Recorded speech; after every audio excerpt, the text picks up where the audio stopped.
I'm going to do something. There we go.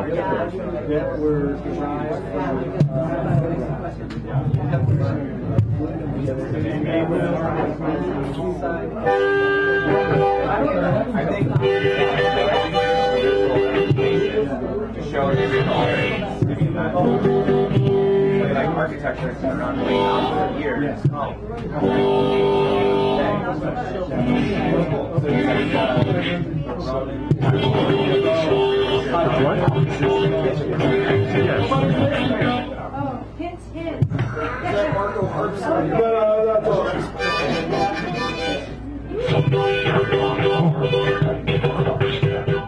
All right.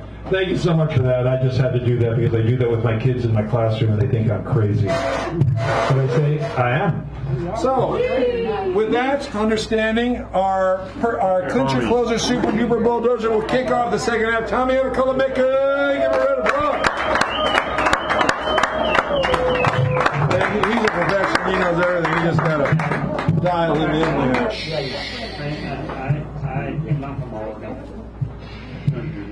No one noticed Mother Nature suddenly appear in Times Square until someone almost bumped into her. At first, people thought the glowing green-skinned figure was just another homeless woman. After all, she reeked of dirt and grass and animals and unwashed human flesh. She had bare feet and was wearing something that went out of fashion 2,000 years ago in another part of the world they could never identify on a map. Then they decided she must be someone famous. So they snapped photos and videos, texting their friends, posting on Facebook and Instagram, and tweeting so that it was around the world instantly. A crowd swelled, spilling into the streets. Traffic piled up. The honking of horns became a steady symphony. Cops in riot gear surrounded the area after a merchant called to report a terror suspect wearing what he thought was a Muslim outfit. Homeland Security gunmen with the highest powered rifles lined the rooftops, ready to defend the fatherland. The FBI called the CIA, who called the president. The Russians and North Koreans demanded an immediate explanation. The UN passed another resolution that everyone ignored. TV reporters kept shoving mics into the woman's face, asking who she was and how she felt about what was happening. Internet ads popped up on everyone's devices. Click here for the exclusive story on the strange alien in Times Square, featuring a picture of E.T. with green skin and a wig. Daytime programming was interrupted to declare that something was happening and they would keep the public informed as events unfolded. They speculated that it could rise to the level of an emergency and viewers should stay tuned.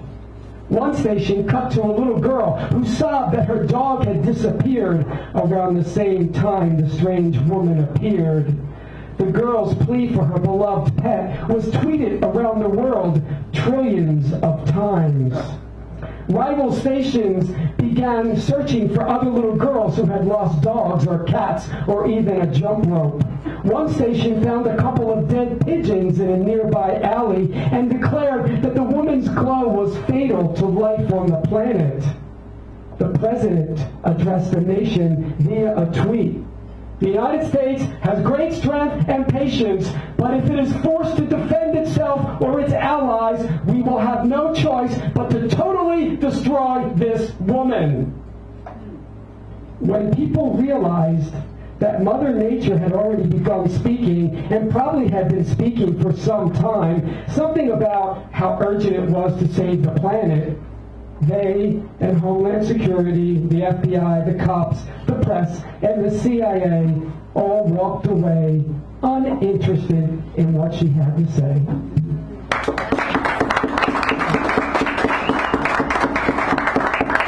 And I'm going to end with a very little short poem. I find them scattered in the morning on the cement by the plants, like so much tossed confetti. Tiny ochre-colored smudges with thin tissue-papered wings. A friend says they live and die within hours. I walk in earth I do not own. Like these insects, I have my time.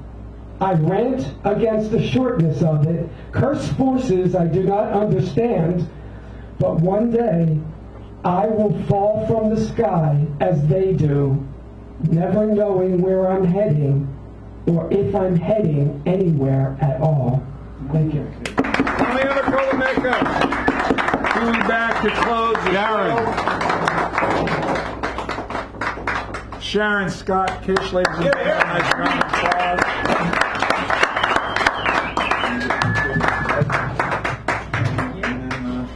This is called The Pie is Gone. My grandfather always forbid any of the children in the neighborhood from talking to hobos. My grandmother Eva always backed him up with a nice nod. They will mark on the curb. Occasionally she would break down and feed one if he was willing to do a chore. Of course she couldn't let H.A. know it because she would be in trouble. She would fix him a meal, a shoebox of food, chicken, apples, some corn, biscuits, and a fried pie or two.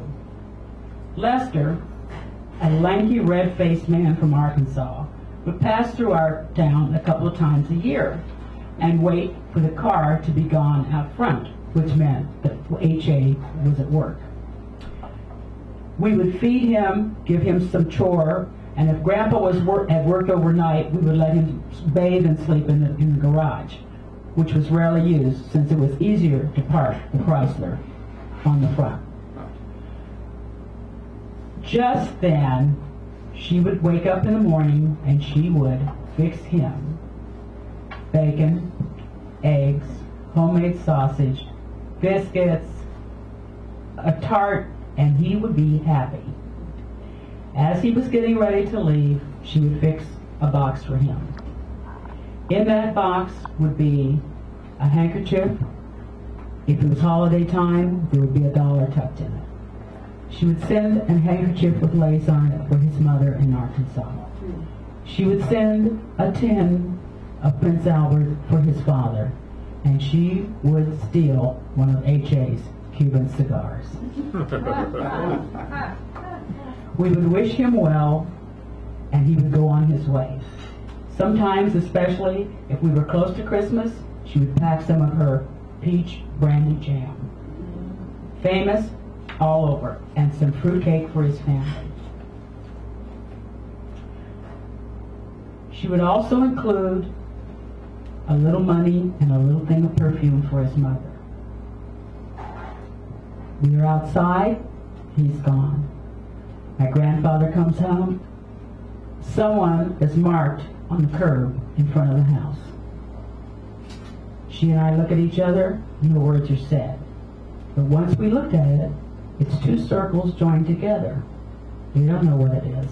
We go across the street to Ben's Market. He says, "Oh, that means you will be arrested." We look at each other. Okay, we think Lester's done this. We go in the kitchen. The pie is gone. She says, "Well, I think he took the pie." We look where the pie is, and there's a little doll made out of straw, and there's a little handkerchief, and a little bottle of violet perfume. And we look at each other and we say, we can always make another pie. But we can't make another Lester. Sharon Scott Kish, thank you.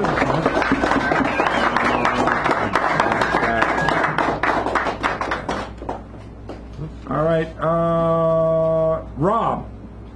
Rob is next. Give him up here, please. And then we got Karen, Clyde Always, Rose, or Minnie. Garrett, Hal, and John.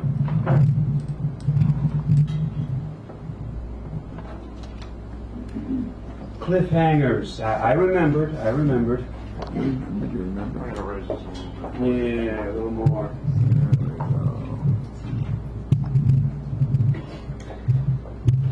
This first one is called Spotlight.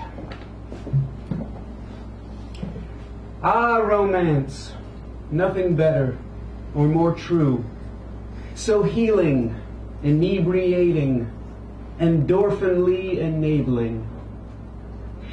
Yet there you will stand, before your lover new, frozen by the glare of a spotlight on you. 10,000 watts with a patch in the middle, casting a shadow across your life. A shadow with shape, an eclipsed artificial sun, not a bat, but 6 letters, 3 punctuations. The one.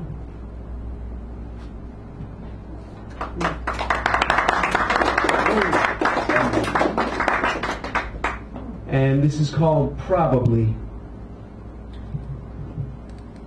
A vision of tomorrow beyond these veils of sorrow. To mindlessly share is the only way there. Give away your sex.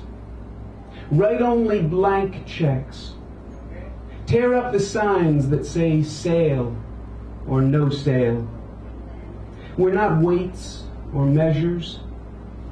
We're thinking, feeling treasures. You cannot be quantified on a graph, chart, or scale. And don't pretend you're not the same as all our pets, ponies, and game. Be as humble as the day is long. For all you know is probably wrong.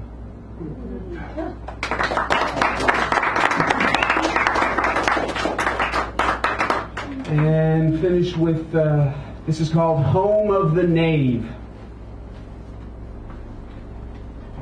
Why am I not free to go naked when I go forth? Why was the South not free to say goodbye to the North? Why were the natives not free to simply live their lives? Rich men are quite free. Are their servants, children, and wives? Why is the worker not free the conditions of their life to direct? Are tycoon or bum the only paths to self-respect? Founded on rebellion, yet intolerant of the same, maybe, just maybe, we're only free in name. Locking billions of people and other animals in a cage. How can we perpetuate such hopelessness and rage? How can the land of the free be a land of victimless crime? Why aren't the non-pink free to be just human? Isn't it time? Thank you, Rob. Karen Melander. You're up, Karen. No, the other Karen Melander.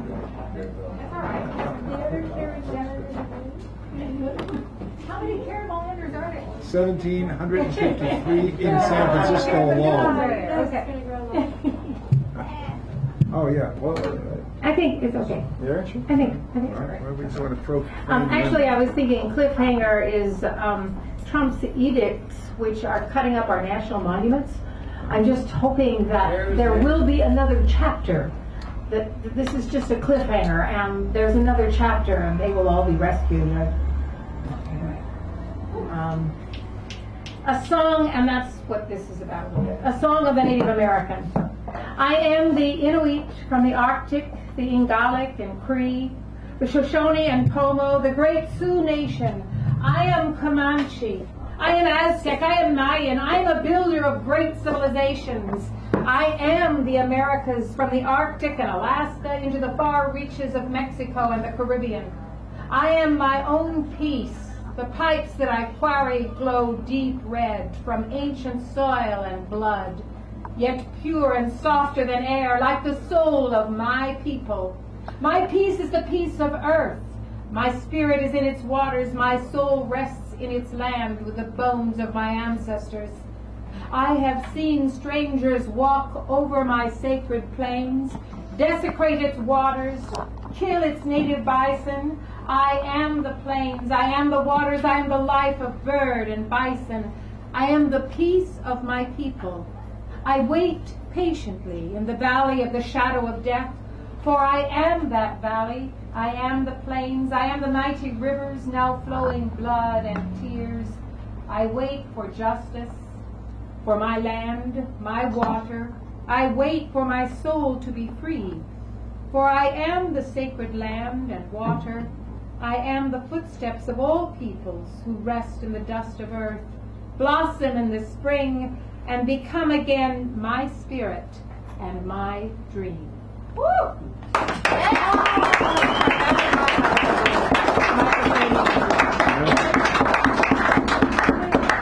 Now this is about a little bird that got caught in the place where I was working. The hummingbird was lost, caught inside a room he had flown into as if flying into a mirror where the glass was absent. Lost inside the mirror, he fluttered against every light, every window, where glass prevented escape. Everyone at the back of the mirror worried about the hummingbird, opened doors and windows, and finally encouraged the sleek green bit of silk feathers and tiny curled beak, exhausted from seeking his garden home, to perch upon a cloth and be swept into the front of the mirror, into the wind and sun, into the vast green miracle of the outside of inside.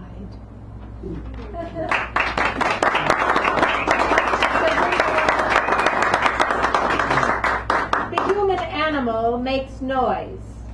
Some of it makes sense to him or herself. Some of it makes sense to other animals, often dependent upon human whims. The human animal can only fly like a bird or swim like a fish with devices outside him or herself. A human child can climb like a monkey, but slows down as an adult.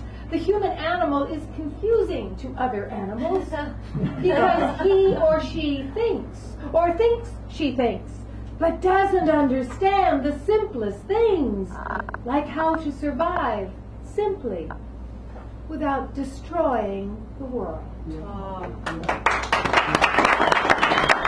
Saturday night, we go. And now, Clyde always. He's always Clyde, and it's always a show.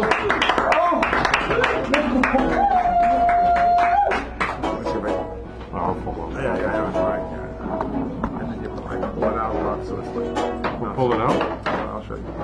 Ladies and gentlemen, boys and girls, come on, step right up, folks. Want to grab yourself a front row seat before they're gone, they're going fast. You don't want to miss this. It's time for another exciting installment of the Clyde Always Show. With me, you're always clever, always handsome, always charming host, Clyde Always, and I ain't no common carnival barker. I am the Bard of the Lower Haight.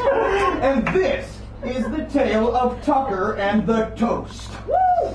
Oh boy! Once upon a time, in the Marina District of the charmingest little city there ever was, there lived a swashbuckling pirate named Tucker. And Tucker had a three-cornered hat, and he had an eye patch and a big bushy beard, and two peg legs, and his timbers perpetually shivered. Now Tucker had plundered plenty of riches over the years, what with the gold and rubies and Spanish doubloons, but he found the most desirable of booty to be expensive brunch items. He wasn't content to swill grog like the rest of the pirates. Instead, his poison was a finely crafted Bloody Mary with organic pickled sea beans. What's more, rumor had it that he had hoarded away more than $1 million worth of Eggs Benedicts, and he'd buried this treasure somewhere beneath 22nd Avenue. Now one Sunday afternoon, it so happens that Tucker had set sail for the poppinest restaurant in the whole neighborhood, and suffice it to say, he neglected to make any fucking reservations. In fact, immediately upon arrival, he hoisted the skull and crossbones up over the flawlessly landscaped zinc-tabled patio, and he called out into the sea of terrified diners. He said, Avast your swabs, or throats I'll slash. That grub be mine for taking. Surrender every heap of hash and crispy strip o' bacon. As this was his catchphrase after all, and it struck such fear into the hearts of every man, woman, and child in that dining room that they could only cower pathetically as Tucker helped himself to their sausage links and Dutch babies and $23 Dungeness crab omelets dripping in house-made creme fraiche. Then, as if this deed were not dastardly enough, he forced the executive chef to walk the plank right into an enormous vat of Belgian waffle batter. But as fate would have it, a shimmering spark of something golden caught Tucker by the eye, and he curiously approached the source of the gleam, only to find himself face to face with a pulsating slice of avocado toast. The toast, it spoke to Tucker. It said, "Eat me." To which Tucker brandished his cutlass and curtly replied, "Ye scurvy ghost toast, be cursed!" But without even realizing it, and as if they were acting on reflex alone, his fingers had already wrapped themselves around all that rustic, crusty goodness, and he sank his teeth right into his starboard side before he could even say, "Arr!" When suddenly, the champagne corks all began to rocket off like cannon fire. Pow, pow, pow, pow, pow, pow! And a squall of mimosas and bellinis, they rose and crashed in sticky, bubbly waves, and the dining room erupted into a screaming den of chaos as mortars filled with hollandaise and maple syrup all peppered the walls and the ceilings, and albatrosses swooped in from all angles, devouring soggy pancake bits, and sultry, sexy mermaids munched frittatas in a top-shelf Cosmo Lagoon, until at last the weight of this bursting ocean had buckled the doors of the restaurant, releasing itself out into the streets and vanishing into the sewers with every last bottle of coconut rum parading away in its wake. And when the dust had settled and the wreckage was cleared, only a single pair of well-worn wooden pegs was all that was left of Tucker, the brunch buccaneer. Though, it has been said that if one stands perfectly still over on 22nd Avenue, they can just make out the faint sound of a sad sea shanty being sung like a whisper on the wind. It goes, "Oh, I haven't got a ship to sail, I haven't got me legs, and all I've got to dine upon's this chest of rotten eggs." Thanks, everybody. Tune in next time. Party over. As always.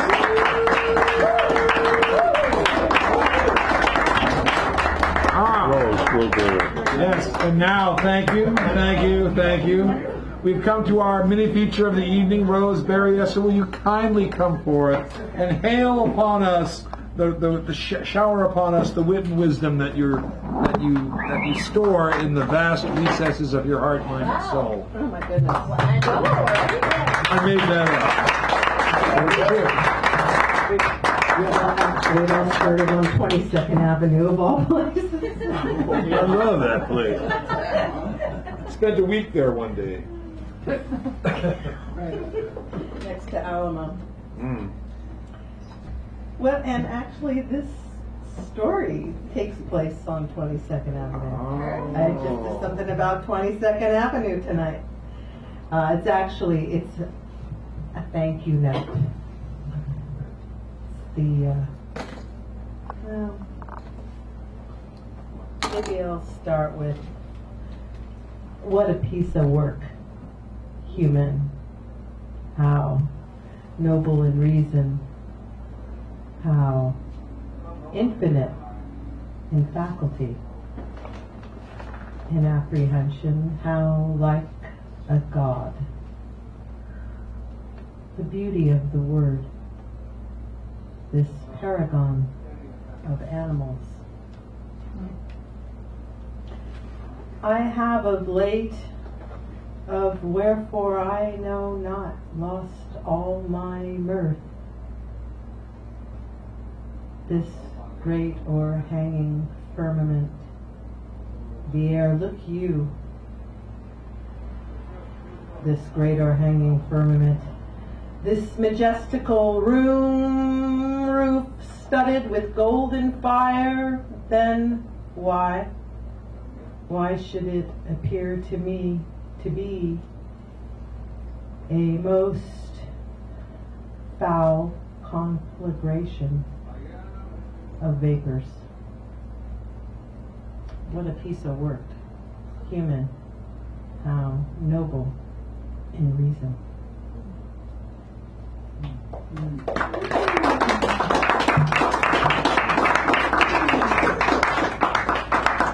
This is my thank you note to the dirty old man at 22nd Avenue.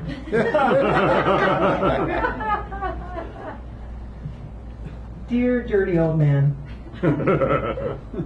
it's been at least a half a century since we last met. You've had a major effect on my life, a positive impact, I can now report.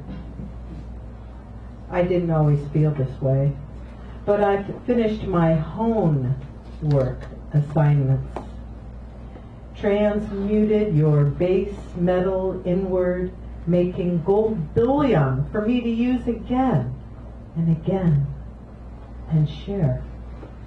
Yes. On that historic day of our unfortunate yet enriching encounter, I uncovered a creative sense of girl power, naive, native discernment, and an unmatched strength to safeguard a friend.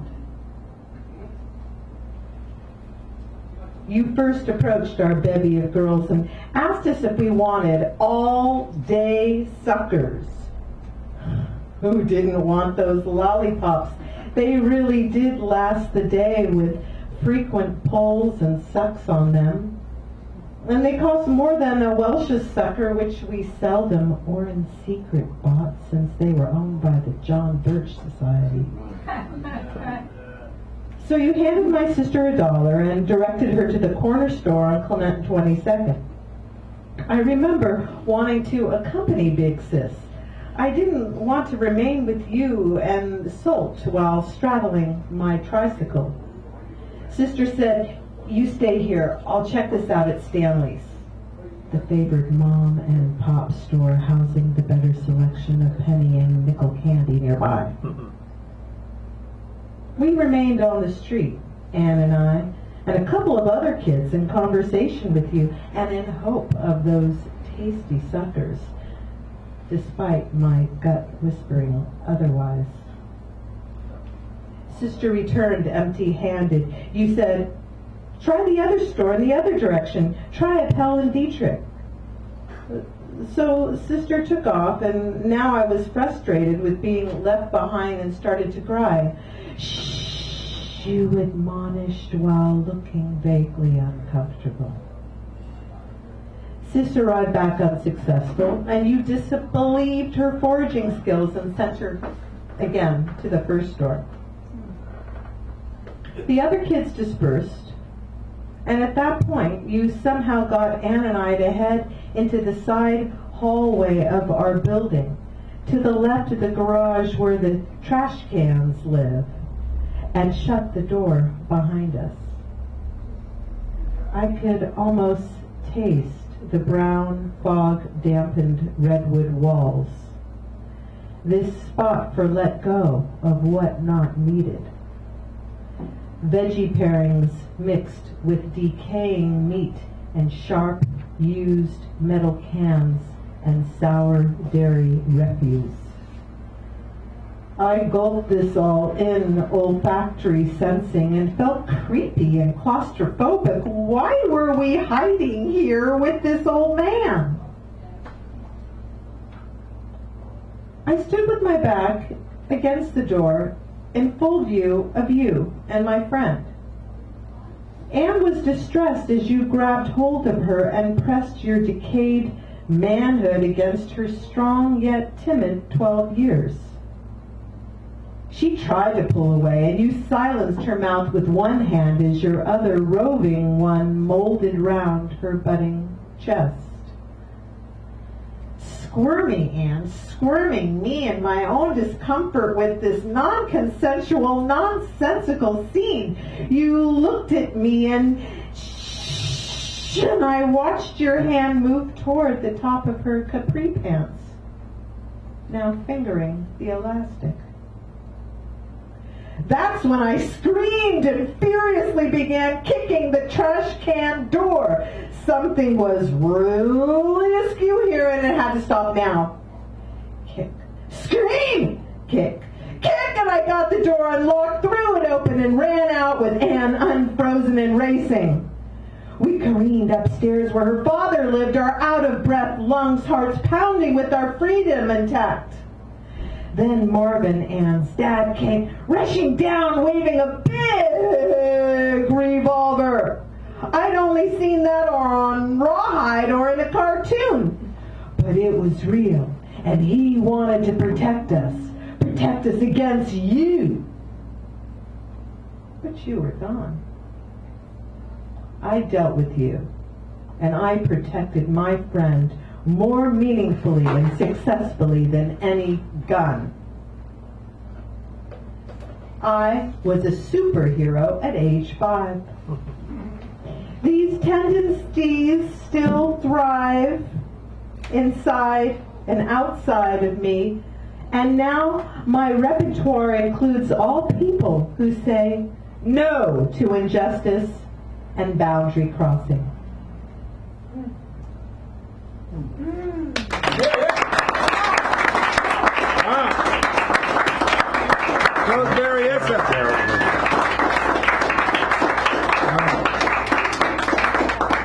Just to show you the just incredible writing tonight, just so many people, so many things. We now have Garrett Murphy in the house. Will you kindly come forward? Garrett Murphy. And then we have Hal and John Burton, and Tommy to finish. And Tommy to finish. Thank you so much. My brain is like globulous. Fabulous. There we go. Well, maybe you're up a little bit there.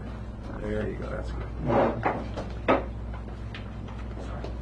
More, no more. No more, says Roy Moore to the complaints about his sexual ventures with underage minors, and save those who wail about all the exposés about sexual harassment. Funny thing it is that no more just now becomes their anthem. Never when no more was said by those who were being harassed for many years, or was said by those subject to profiling, or when no more was pleaded in anguish by the blacks and the browns, reds, LGBTs, and other kinds of others whose lives never mattered to the neo-naysayers. And when did no more fall on working ears of those cutting tax and services, or the ones exploiting and abusing manual laborers? Has no more ever had much meaning to punishment-happy administrators or would-be education experts implementing draconian tests in places of art and rec and charter schools, plus police state severity and security in order to make education as miserable as possible? And when no more was said by those of lower caste, wanting only a level playing field, a fair enterprise to go along with the free enterprise of Moores and his ilk Corobal? The answer to all this is essentially the same as our reply to Moore's bleat of no more. As they themselves would smugly say, it's very simple.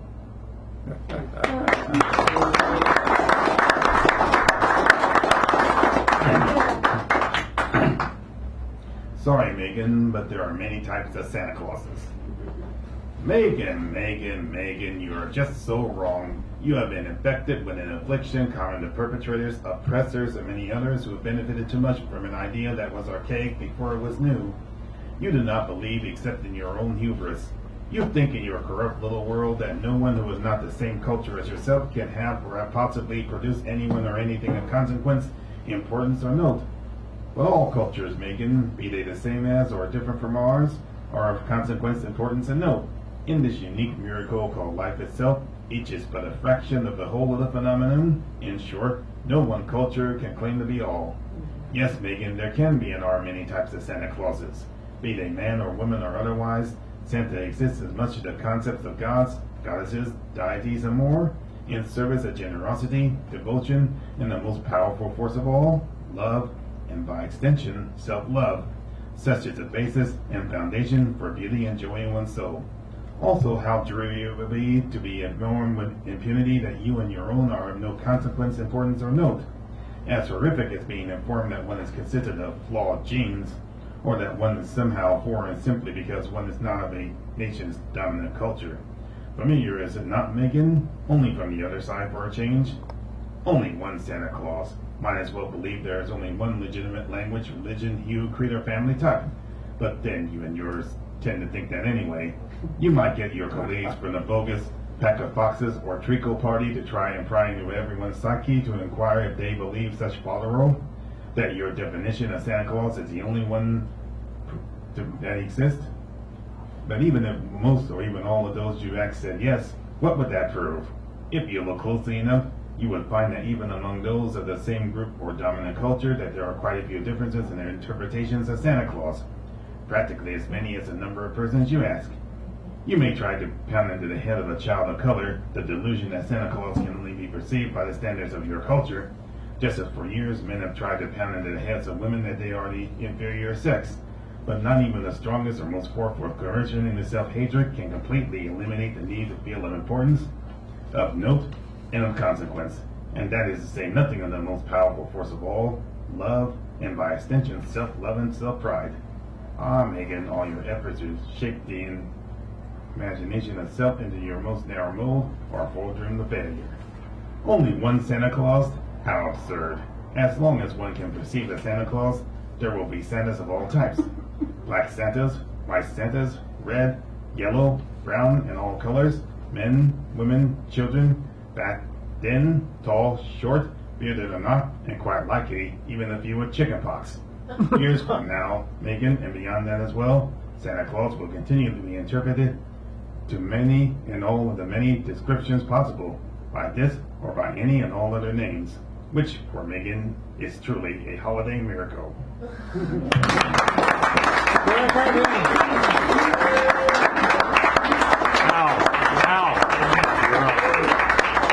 And now the well-regarded, renowned, and musical Hal Robbins.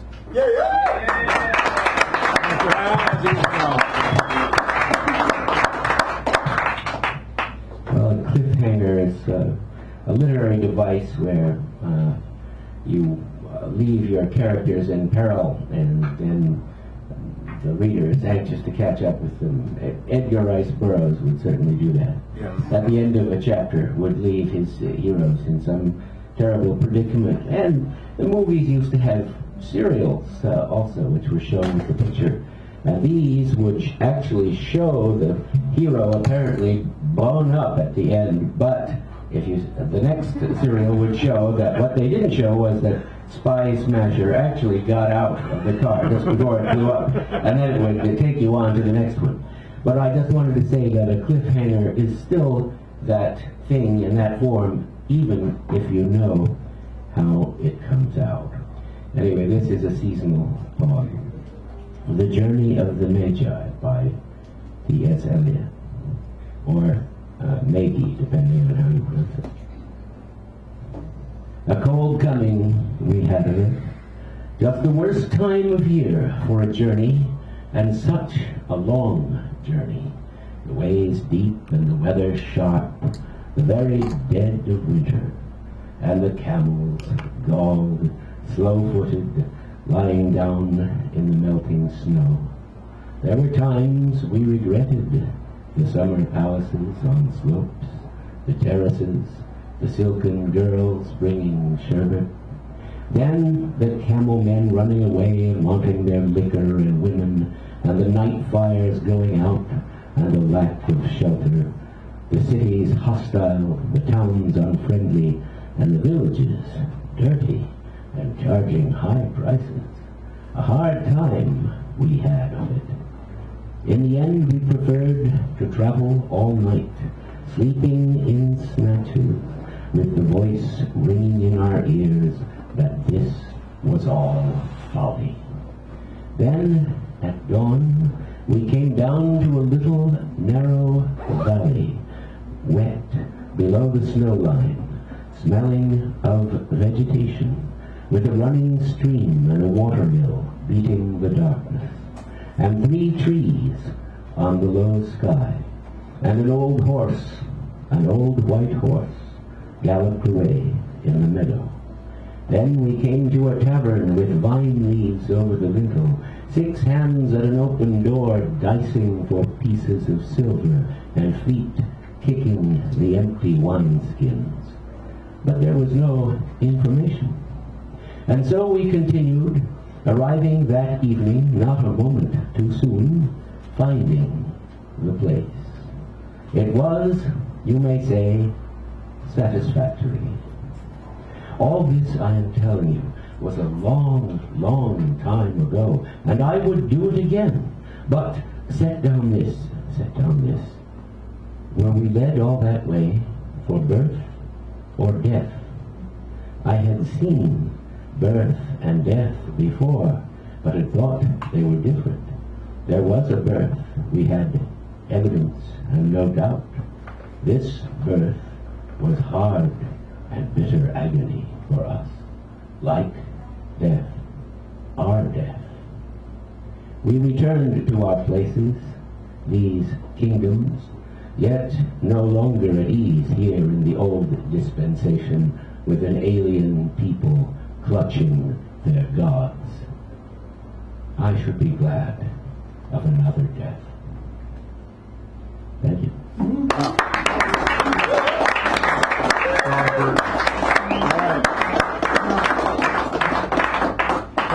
John, have you been here before? No. All right, well then, one of our traditions is to raise a hoot and a holler and a pound the tables and things like that. Here's the newbie, John Burton. Let's go!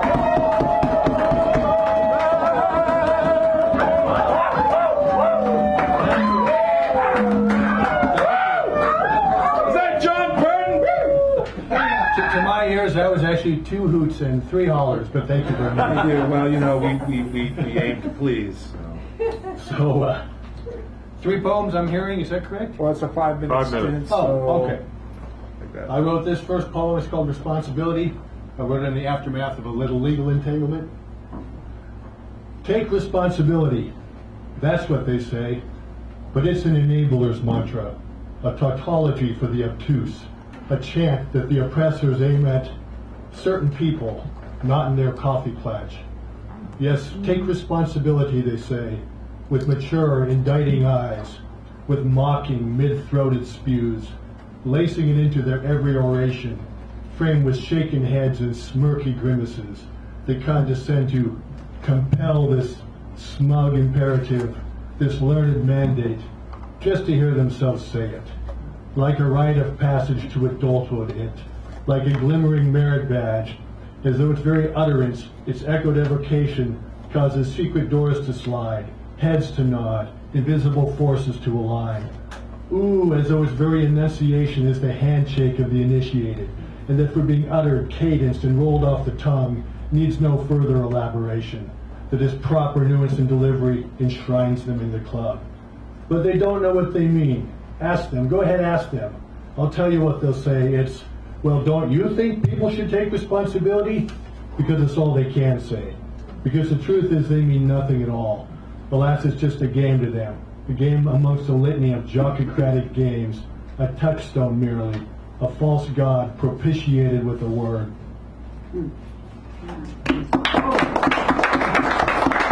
Propitiation. Thank you. No title here. Another should have been great, bestriding the earth. Another petty and frustrated god, commanding the imaginary domain he did not get to rule. Another entity of power and grace, disembodied from the life he missed, severed from the incarnation he was intended for, glimpsed but not grasped. The birthright cruel circumstance snatched, to bestow upon others instead, unsuspecting others, for there was no lone thief in this tragic drama, just a void created by an absence and filled by swirling energies, blameless in this debacle, because those others endured a fate too, of fortuitous inheritance, defaulting upon a vast domain unclaimed. Yes, theirs was the affirming climax of preparation meeting opportunity, which they, gaining, did not decline, for the excuse that some unknown person in some parallel realm must have been intended for the privilege. They did not abdicate. But flash forward in our story, where we learn that angst is yielded to wisdom in the mental machinations of our protagonistic potentate. New ideas have coalesced in his philosophic mind. Serene realizations have arrived to deliver him from his unrelenting regret. So now our fallen colossus bides, our contrite and puzzled apostate laments, A resolute missionary now, shedding arrogance, he grooms the ground for the next attempt, for the assault on that parallel life, where everything will surely go as one intended, where his re-embodied self will fully realize itself. Hooray! The life which, through steadfastness, forgiveness, and acceptance, he shall be granted another shot at.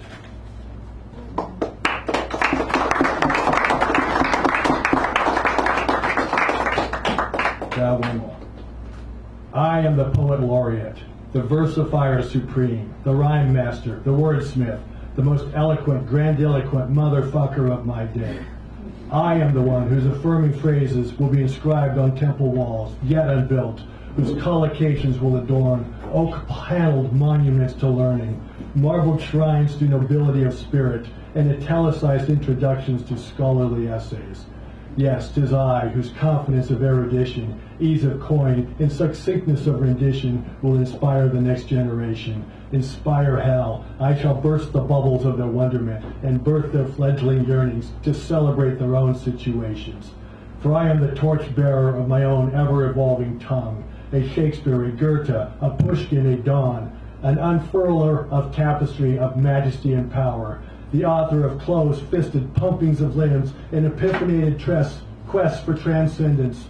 Fear not, for it is I who shall lift the sagging spirits of the linguistically oppressed. Watch for me, for I am the one, sung or unsung, dead or undead, I shall be heralded.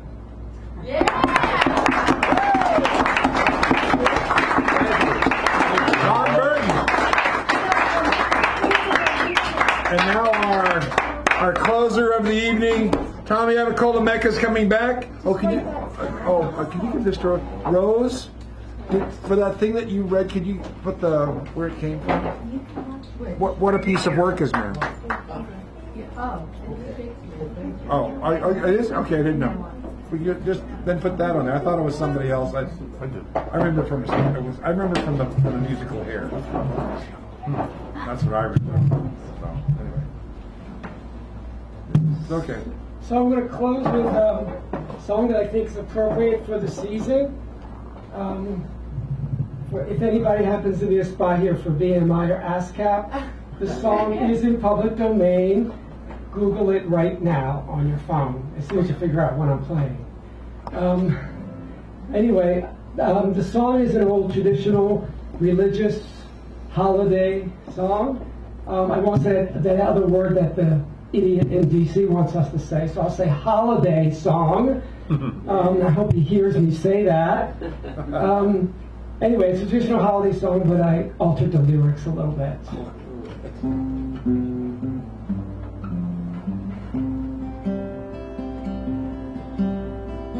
Silent night, holy night, all is calm, all is bright, round yon homeless mother and child, hungry infants so tender and mild, sleep on America's streets, sleep on America's streets. Silent night, holy night, cops strike poor out of sight, find them for asking for change on the street, just a few pennies for something to eat. Jails are our homes for the poor, jails are our homes for the poor. Silent night, holy night, compassion reigns. What is this life?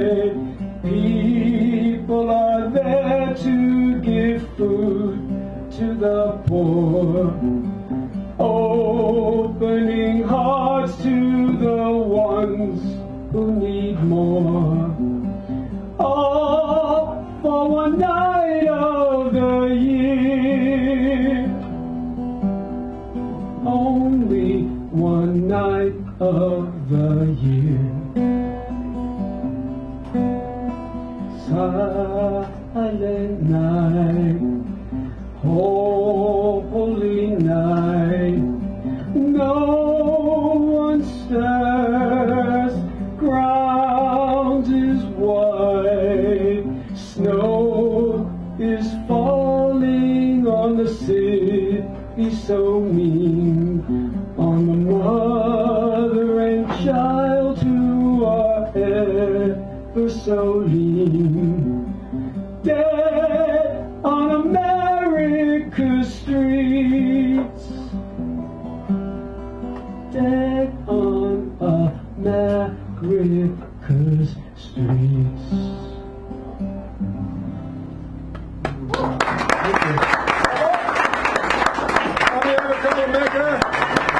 Closing us out.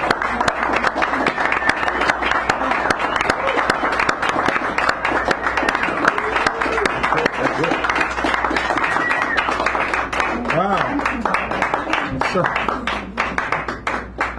if you had half as much fun as I had, you had too much fun. So, when you signed in, there was a name, there was a number next to your name, there was a name next to your name. And if you notice these cards, they have numbers on them.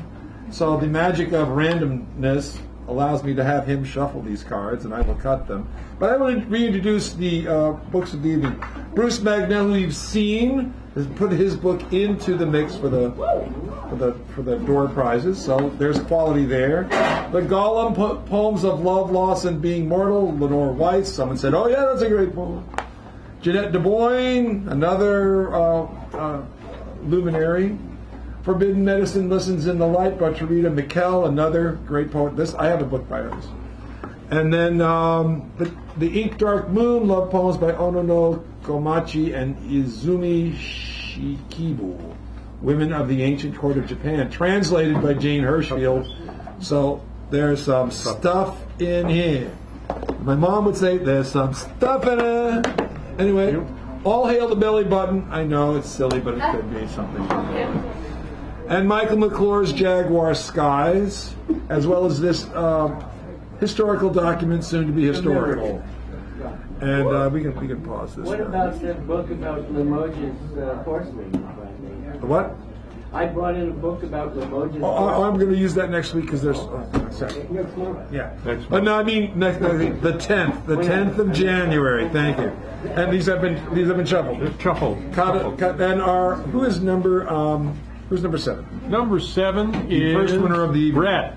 Oh yeah, then there are the 4 cards. Brett Benson. Brett Benson, the co-pilot, all these other things. Not Brett. Brett. Oh no, that's Brett. Yeah, I have enough books and stuff. I'm going to give my pick to my Roman friend over here. Well, I actually don't know your first name. Yeah.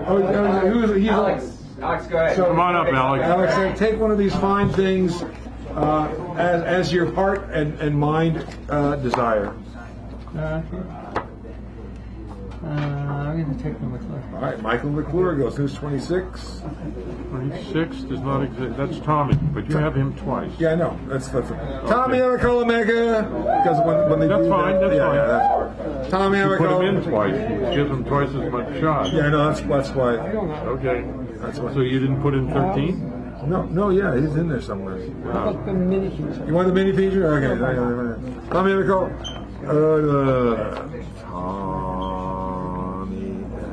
Okay, there we go. Mini feature. We got that one thing. Mini feature just went. Tom Abacola. I did 7, didn't I? Yes, you did. 20? Did I do 20? 20 is Hal Robbins. Hal Robbins. Dr. Hal Robbins, and Hal. Yeah. I'm going to take this. All right. Thank you. Thank you. Number 17 is Clyde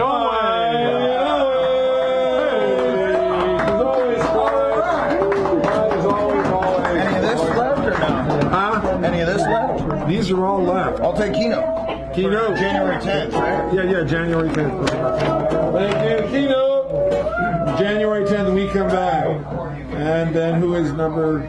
Are we good? 13? 13 is Tommy and yeah. 21? 21 is 21. John Burton. John Burton. Arise, young man, and take one of these things as your due. Or you can do one of these three things. Well, you don't have to be here for these two things. This you have to be here. This is choose. Okay, we got it. Thank you. 16. 16 is Karen Melander. Karen Melander Magoon. Hi, Karen. You're lapsing into W.C. Fields here. Breaking news. People were surprised to see this in here, and so people like Breaking news. What is this? That's JD's. Oh, okay. Excellent. And there's the later. Yeah, actually, I was thinking I was going to take that to my son. If it's still left. Okay. Yeah.